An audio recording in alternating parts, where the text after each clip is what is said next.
What if I told you that the Wright brothers were not actually the first? What if I told you that, on the other side of the world, in Japan, a quiet, determined man had already dreamed of flying machines years before the Wright brothers even made history? This is the forgotten story of Ninomiya Chūhachi, the man who could have changed the future of aviation, the man history almost erased. Imagine for a moment. The year is 1866.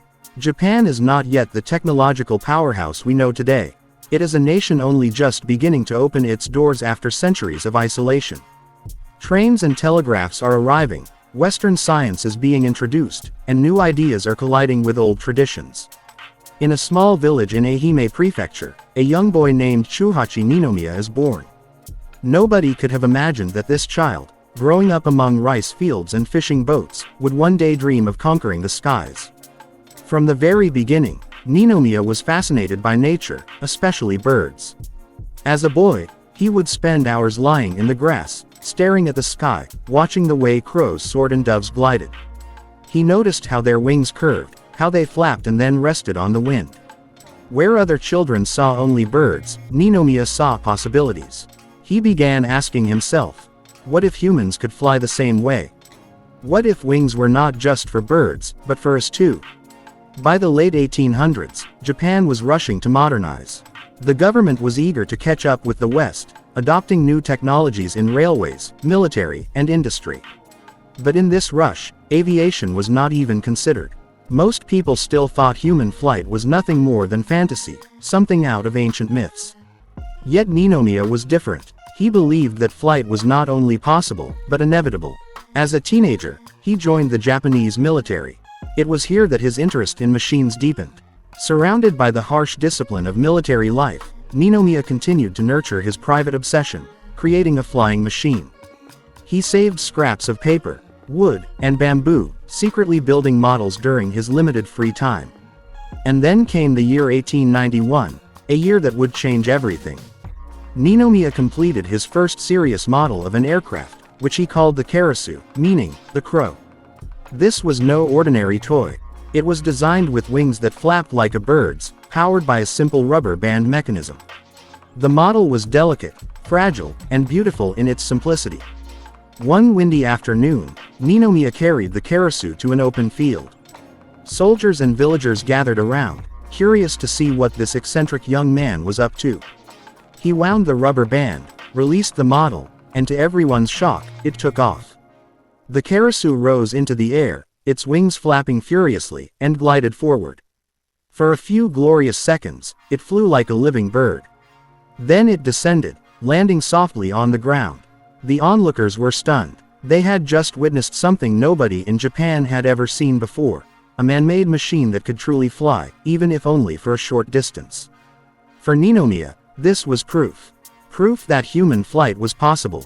Proof that Japan could lead the world into the skies.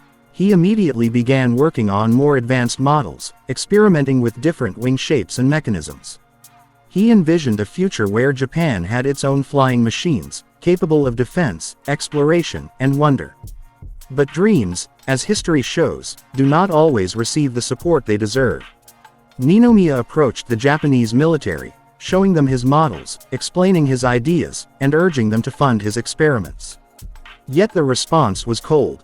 The officials looked at his delicate little crow and dismissed it as nothing more than a toy. They could not imagine this fragile contraption ever carrying a man. Aviation, to them, was a waste of time. This rejection was devastating. Ninomiya was a soldier, and in Japan's rigid hierarchy, innovation was not expected from people like him. He had no wealth, no powerful connections, and no resources. His only weapon was his imagination. And for a moment, it seemed like even that was not enough. Still, Ninomiya did not give up. He continued building models in secret, refining his designs. He studied how air moved, how wings lifted, how balance was maintained. In many ways, he was performing the same experiments that scientists in Europe and America were doing, only without laboratories, without money, and without recognition. If Japan had supported him, if his ideas had been taken seriously, history might have unfolded very differently. Because while Ninomiya was struggling alone in obscurity, across the Pacific Ocean, other dreamers were preparing to change the world. In the United States, two brothers named Orville and Wilbur Wright were working tirelessly on their own flying machines. Unlike Ninomiya, they had access to better resources, more materials, and eventually, the world's attention. But in 1891, remember this, Ninomiya's model had already flown. Japan's forgotten inventor had proven that flight was possible, years before the Wright brothers would make their famous attempt at Kitty Hawk. Part 1 of Ninomiya's story is one of hope, vision, and determination. But it is also a story of rejection, of how a man ahead of his time was ignored by those who should have supported him. Yet this is only the beginning. In the next chapter, we will see how Ninomiya's dream collided with the unstoppable momentum of history, and how, while he was overlooked, the Wright brothers were celebrated. Because sometimes, the difference between being remembered and being forgotten is not the dream itself, but whether the world is ready to believe it. When we left Ninomiya Chūhachi, he had already proven that a machine could fly. His Karasu model of 1891 had taken to the skies, astonishing villagers and soldiers alike. Yet instead of support, he received rejection. To the Japanese military, his invention was nothing more than a clever toy. But to Ninomiya, it was the seed of a revolution. Imagine how he must have felt, knowing that his model worked, knowing that flight was possible, yet watching his superiors laugh and turn away. Most men would have given up. But Ninomiya wasn't most men. He returned to his workshop, a humble space with simple tools, and pushed forward with determination. He began sketching designs for a full-scale airplane, a craft that could carry a human into the air. This was no small dream. At the time, Japan was still modernizing. The nation was focused on building ships, railroads, and weapons. Airplanes were not on the agenda. But Ninomiya thought differently. He saw the future long before others did. He knew that nations which conquered the skies would hold power over the world. In his notebooks, Ninomiya sketched a bold design. He envisioned an aircraft with fixed wings, a tail for stability, and even a propeller system. It was a design far ahead of its time, bearing striking similarities to what the Wright brothers would later build. If constructed, his machine might have taken flight years before Kitty Hawk. But Ninomiya was trapped by circumstance. Without funding, without advanced materials, his ideas remained on paper. He tried once again to present his vision to the authorities, warning them that Japan would fall behind if it ignored aviation. But once again, he was dismissed. Japan's leaders simply could not imagine that flight was within reach. While Ninomiya was being ignored in Japan, across the ocean in America, something very different was happening. In Ohio, two brothers who ran a bicycle shop were pursuing their own obsession with flight. Their names were Orville and Wilbur Wright. Like Ninomiya, they studied birds, they built models, and they experimented tirelessly. But unlike Ninomiya, the Wright brothers had more freedom, more access to resources, and eventually, support from the world around them. By 1903, the Wright brothers achieved their historic flight at Kitty Hawk. A man had finally flown in a powered, controlled aircraft. The world celebrated. Newspapers around the globe declared them the fathers of aviation. History was written. But here's the haunting question. What if Ninomiya had been supported? What if, back in 1891, the Japanese military had taken his models seriously, provided him with resources, and allowed him to scale up his designs? Could Ninomiya have beaten the Wright brothers to history's greatest achievement? The answer is not impossible. In fact, it is very likely. His 1891 model showed principles of aerodynamics and mechanics that were sound. His sketches reveal a mind deeply in tune with the science of flight. If given the tools, he might have made Japan, not America, the birthplace of powered flight. Think about how different history would look. Imagine if the first airplane had flown not at Kitty Hawk, but in the fields of Ehime Prefecture, Japan. Imagine the pride it would have brought to a nation just emerging onto the world stage. Imagine how quickly Japan might have advanced in aviation, decades ahead of its rivals. The balance of global power could have shifted. Instead, Ninomiya watched from the sidelines as the Wright brothers claimed the skies. By the time the world embraced aviation, Ninomiya's contributions were all but forgotten. His name never appeared in the newspapers. His face was not celebrated. His dreams had been stolen by time and circumstance. But deep inside, Ninomiya never stopped believing. He continued to refine his models, teaching others about flight, writing about his ideas. He was no longer chasing fame, he was chasing truth. He wanted to prove, if only to himself, that he had not been wrong. And indeed, he wasn't wrong. In later years, Japanese engineers would rediscover his work. They would look back at his sketches and models and realize that Ninomiya had seen the future decades before anyone else. But at the time, recognition was too late. The Wright brothers had already entered history as aviation's pioneers. It is here that the story becomes bittersweet. On one hand, the Wright brothers deserve their fame. They built, tested, and succeeded in the first controlled, powered flight. Their achievement was real, and it changed the world. On the other hand, history has a cruel way of forgetting those who came close but lacked the support to succeed.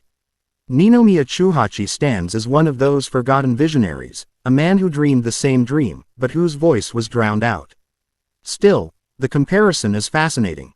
The Wright brothers were hailed as geniuses, celebrated as heroes, and backed by governments. Ninomiya, in contrast, was ignored, underestimated, and dismissed. The difference was not in their ideas, but in the world's willingness to listen. And yet, Ninomiya's story holds a unique power. Because while the Wright brothers' success is well known, Ninomiya's struggle reveals something deeper, the truth that great ideas often live in the shadows, waiting for their time. It shows us how innovation can be delayed, not by lack of imagination, but by lack of belief. As we move deeper into his story, we must ask ourselves, what is the value of a dream if the world is not ready to hear it? Ninomiya gave his life to a vision that others dismissed, and though he never tasted glory in his lifetime, his legacy would one day be reclaimed. Part 2 of his story is about missed opportunities, about how Japan might have soared into the skies before America, and about how history often chooses winners not by merit, but by timing. In the next and final part of this story, we will explore how Ninomiya was finally recognized, how his memory was honored, and what lessons his journey still teaches us today. Because sometimes, the most important pioneers are not the ones who succeed, but the ones who dared to dream before anyone else believed. History is often cruel to its visionaries. It rewards those who succeed at the right moment, while overlooking those who dared to dream too early. Ninomiya Chūhachi knew this pain all too well. He had seen his ideas ignored, his warnings dismissed, and his chance at glory vanish across the ocean when the Wright brothers took to the skies. But even in the face of disappointment, Ninomiya never abandoned his dream. In the years after the Wright brothers' triumph, the world rushed into the age of aviation. Airplanes quickly evolved from fragile contraptions of wood and cloth into powerful machines that reshaped war, commerce, and culture. Nations competed fiercely to master the skies. Japan, which had once laughed at Ninomiya's ideas, suddenly realized the importance of aviation. Airplanes became symbols of progress and power. And here, at last, Ninomiya's story took a turn. As Japan invested in aviation, young engineers began to look back. They searched for early efforts, for pioneers who had imagined flight before it became reality.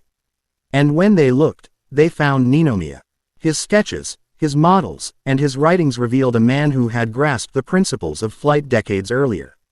Slowly, recognition began to grow. Ninomiya was not forgotten after all. He became known as the father of Japanese aviation. Monuments were erected in his honor. His story was told to new generations as a symbol of perseverance and vision.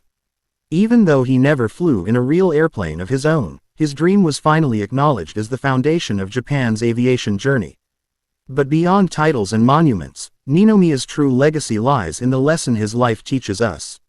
His story is not just about airplanes, it is about belief, determination, and the cost of being ahead of your time. How many other dreamers throughout history have been ignored, dismissed, or silenced simply because the world wasn't ready? How many ideas, like Ninomiya's, were lost in the shadows, waiting for someone else to bring them to life? Ninomiya's journey reminds us that the path of an innovator is rarely easy. To dream of flight when no one else believed was an act of courage. To keep building models, even after being rejected, was an act of faith. And to never give up, even as others claimed the glory, was an act of resilience. He may not have made the first flight, but he embodied the spirit of invention, the spirit that dares to see beyond the impossible. Imagine for a moment how he must have felt, hearing the news of the Wright brothers' success. Perhaps there was bitterness, perhaps sadness, but surely there was also pride. Because deep inside, he knew that he had been right all along. Humans could fly. His dream had not been in vain. Even if others had achieved it first, he had seen the future before anyone else around him could. Today, when we look back at the history of flight, it is easy to focus only on the winners, the Wright brothers, Charles Lindbergh, Amelia Earhart. But Ninomiya Chūhachi deserves a place in that history too.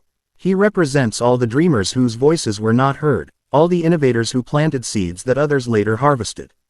Without them, progress would not exist. His story also carries a powerful, what if? What if Japan had supported him? What if the world's first airplane had taken flight not in America, but in Japan? How different would history have been? We cannot know for certain. But we do know this. Ninomiya proved that flight was possible long before the Wright brothers. He showed that human imagination can stretch beyond the boundaries of its time. And so, his legacy is not one of failure, but of inspiration. He teaches us that it is better to dream and be ignored than to never dream at all. Because even if recognition comes late, even if history forgets for a time, the truth of innovation will always rise, just like his little Karasu did on that windy afternoon in 1891. As we close this story, remember the boy who watched birds in the sky, the soldier who built wings out of scraps, the man who saw a future no one else believed in. Remember Ninomiya Chūhachi, the forgotten pioneer of flight. His dream may have been delayed, but it was never lost. Because every airplane that soars today carries within it a piece of his vision, a vision that refused to die, a dream that still flies. And so we ask, who truly was the first to dream of flight? The world remembers the Wright brothers, but perhaps, just perhaps, we should also remember the quiet Japanese soldier who dared to fly before the world was ready to believe.